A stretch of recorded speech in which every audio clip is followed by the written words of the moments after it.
అందరికీ నమస్కారం.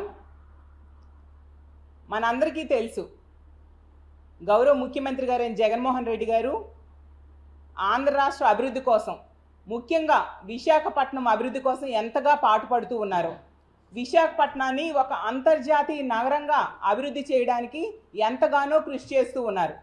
ఈరోజు మా ఉత్తరాంధ్ర ప్రజలు జగన్మోహన్ రెడ్డి గారికి నీరాజనం పడుతూ ఉన్నారు. దానికి ఉదాహరణే మన సిద్ధం సభ. జనం తండోపతండాలుగా వచ్చి జగనన్నకి ఎంతగానో తమ మద్దతు తెలియజేశారు. 2024 జగనన్న వాన్స్ మోర్ అని ఈ ఉత్తరాంధ్ర ప్రజలు, ముఖ్యంగా విశాఖపట్నం ప్రజలందరూ కూడా డిసైడ్ అయిపోయి ఉన్నారు. తెలుగుదేశం పార్టీ వాళ్ళకి ఏమాత్రమైనా చిన్న ఆశ ఉంటే మన సిద్ధం సభతో అది పటాపంచలైపోయింది. ఖచ్చితంగా మళ్ళీ వైఎస్ఆర్ కాంగ్రెస్ పార్టీయే అధికారంలోకి వస్తుంది అనేది వాళ్ళకి అర్థమైపోయింది. అందుకు మా విశాఖపట్నం మీద విషం చిమ్మడం ప్రారంభించారు. అందులో భాగంగా ఈరోజు మనం చూసాం ఈనాడు పేపర్లో పిచ్చి పిచ్చి రాతలన్నీ రాసిందే రాస్తూ ప్రజలని మభ్య పెట్టడానికి ట్రై చేస్తూ ఉన్నారు. కానీ ఉత్తరాంధ్ర ప్రజలు, విశాఖపట్నం ప్రజలు అంత అమాయకులు కాదని తెలుగుదేశం పార్టీ వాళ్ళైనా, చంద్రబాబు నాయుడు గారి పత్రికలైనా కూడా తెలుసుకోవాల్సిందిగా కోరుతున్నాను. అసలు టీడీపీనే కబ్జా చేశారు చంద్రబాబు నాయుడు గారు. రామోజీరావు గారు చూస్తే అతను మొదట 2 ఆఫీసులు, ఒకటి విశాఖపట్నంలో, తర్వాత ఏమో విజయవాడలో ఓపెన్ చేశారు. ఆ ఆఫీసుల కోసం ఇచ్చిన భూమిని లీజుకని తీసుకొని దాన్ని కబ్జా చేయడానికి ట్రై చేశారు రామోజీరావు గారు. టీడీఆర్లు ఇతను లీజుకు భూమి తీసుకొని దాని తాలూకా టీడీఆర్లు ఇతను కావాలనేసి కోర్టుకి ఎక్కాడు. అంటే ఎంత దౌర్జన్యంగా ల్యాండ్స్ కబ్జాలో ఆరితేరిన వ్యక్తో రామోజీరావు గారు అనేది ఆంధ్ర రాష్ట్ర ప్రజలందరూ బాగా గ్రహించారు ఆ సంఘటనలతో.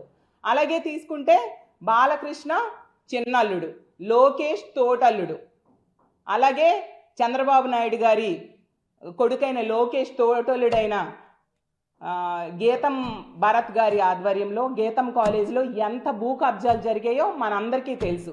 అలాగే ఆ రోజు మనం చూసాం, తెలుగుదేశం పార్టీ అధికారంలో ఉండేప్పుడు ప్రజలు తండోపతండాలుగా పోలీస్ స్టేషన్స్కి, ఆఫీసర్స్ దగ్గరికి వెళ్ళి భూములు కబ్జాలు జరిగాయని కంప్లైంట్స్ ఇచ్చారు.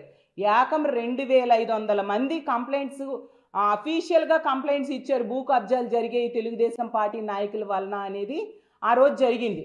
ఎందుకు? సాక్షాత్తు తెలుగుదేశం పార్టీ మంత్రి అయిన అయ్యన్న పాత్రుడు గారే 1700 ఎకరాలు తెలుగుదేశం పార్టీ నాయకులే, గంటా శ్రీనివాసరావు గారు వాళ్ళ బ్యాచ్ కబ్జా చేశారని చెప్పి తోటి మంత్రి ఆ రోజు కంప్లైంట్ బహిరంగంగా మీడియాలో చెప్పిన విషయం మీరు మర్చిపోయారేమో.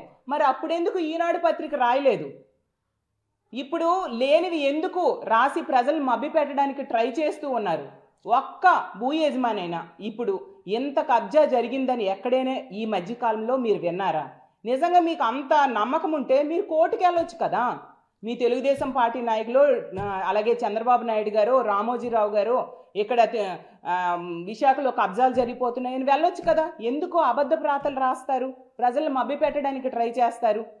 తెలుగుదేశం పార్టీ అంటే తెలుగు దొంగల పార్టీ అనేది ప్రజలందరికీ తెలుసు. తెలుగు దౌర్జన్యాల పార్టీ, తెలుగు దోపిడీల పార్టీ అని ఉత్తరాంధ్ర ప్రజలందరికీ బాగా తెలుసు. అసలు చెప్పాలంటే జగనన్న ముఖ్యమంత్రి అయ్యాక ఈ రాష్ట్రంలో, ముఖ్యంగా విశాఖపట్నంలో తెలుగుదేశం పార్టీ వాళ్ళు దోచుకున్న భూములన్నింటినీ కూడా మళ్ళీ వెనక్కి తీసుకొని ప్రభుత్వానికి ఉపయోగపడేట్టుగా చేస్తూ ఉన్నారు. అది తెలుసుకొని మీరు మాట్లాడితే, తెలుసుకొని రాస్తే బాగుంటుంది.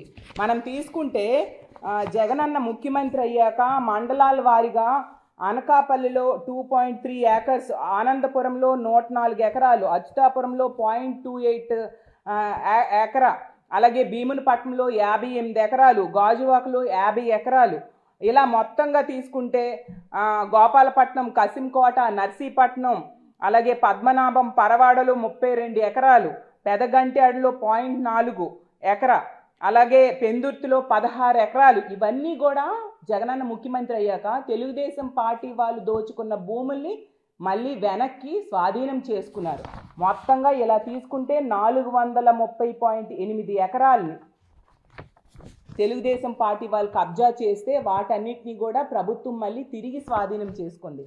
అంతా ప్రజల పక్షాన ఉన్న party YSR Congress party, YSR Congress party నాయకులు, అలాగే వైఎస్ఆర్ కాంగ్రెస్ పార్టీ అధినేత, అలాగే మన రాష్ట్ర ముఖ్యమంత్రి అయిన జగన్మోహన్ రెడ్డి గారు. అసలు జగనన్న ముఖ్యమంత్రి అయ్యాక ఎంత అభివృద్ధి చేశారు? ముఖ్యంగా ఉత్తరాంధ్రలో తీసుకుంటే కరోనా వల్ల 2 సంవత్సరాలు పోయినా కూడా కరోనా సమయంతో కలిపి ఈ ప్రాంతాన్ని ఎంతగానో అభివృద్ధి చేశారు. అలాంటి ముఖ్యమంత్రిని మనం దేశంలో ఎక్కడైనా చూస్తామా?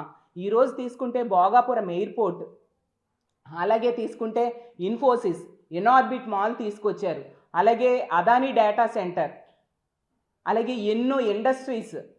అచ్యుతాపురంలో మీరు చూశారు, జగనన్న వచ్చి ఓక్లహోమా కంపెనీ ఆ రోజు ప్రారంభించడం జరిగింది. అలాగే 4 మెడికల్ కాలేజీలు ఉత్తరాంధ్రలో కడుతూ ఉన్న పరిస్థితి, ఇంజనీరింగ్ కాలేజ్, అలాగే మూలపేట పోర్ట్, అది అసలు కళలో కూడా ఊహించాం. ఉత్తరాంధ్ర ముఖ చిత్రమే మారిపోతుంది మూలపేట పోర్ట్ అనేది కంప్లీట్ అయితే.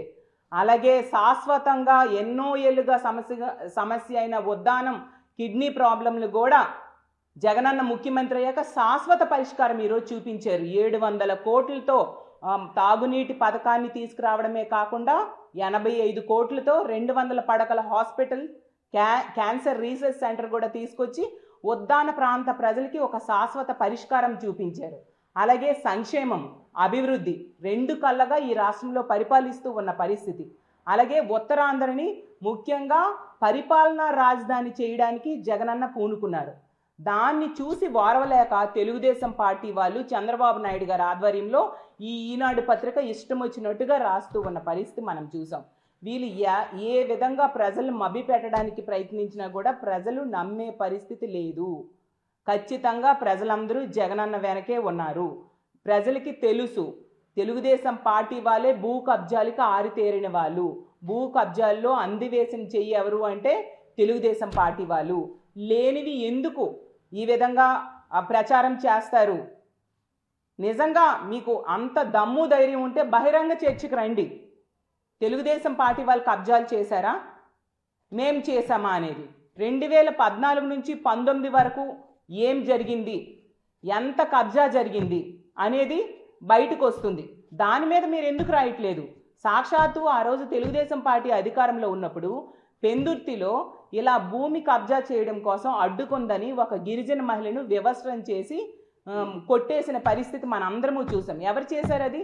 అప్పుడు ఎమ్మెల్యేగా ఉన్న బండారు సత్యనారాయణ మూర్తి గారి అనుచరులు. తెలుగుదేశం పార్టీ వాళ్ళు ఎంతగా భూ కబ్జాలకి అలవాటు పడిపోయారంటే ఆ రోజుల్లో అప్పుడు ఎమ్మెల్యేగా ఉన్న అనకాపల్లి ఎమ్మెల్యేగా ఉన్న పీలా గోవింద్ గారి మీద డైరెక్ట్గా పోలీస్ స్టేషన్లే కంప్లైంటే పెట్టారు బాధితులు.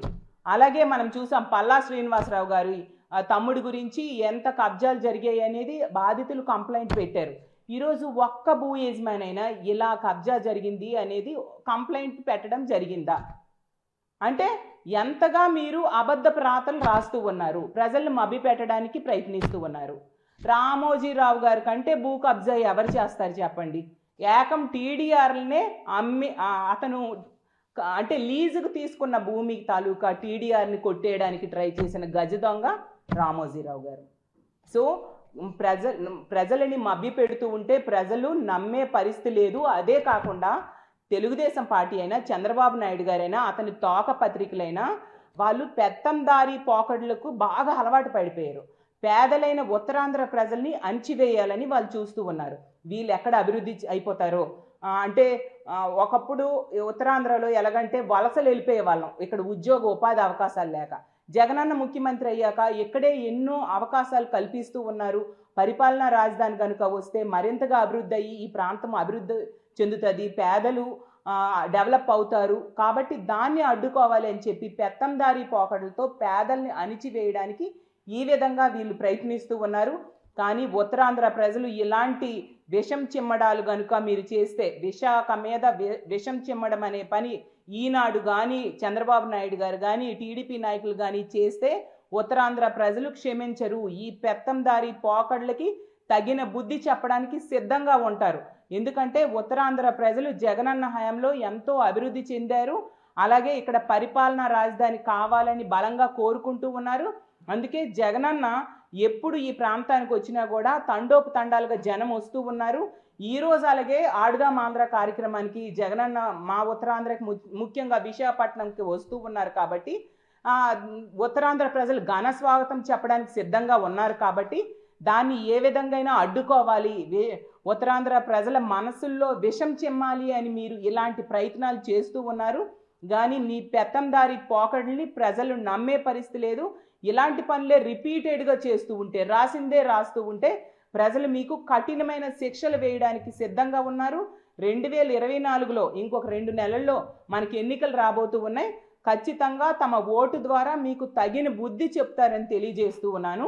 కాబట్టి ఇలాంటి పనులు ఇంకోసారి చేయకుండా ప్రజలకు ఉపయోగపడేవి, గవర్నమెంట్కి మంచి సజెషన్స్ ఇస్తే మీకు బాగుంటుంది అనేసి తెలియజేస్తూ సెలవు తీసుకుంటున్నాను.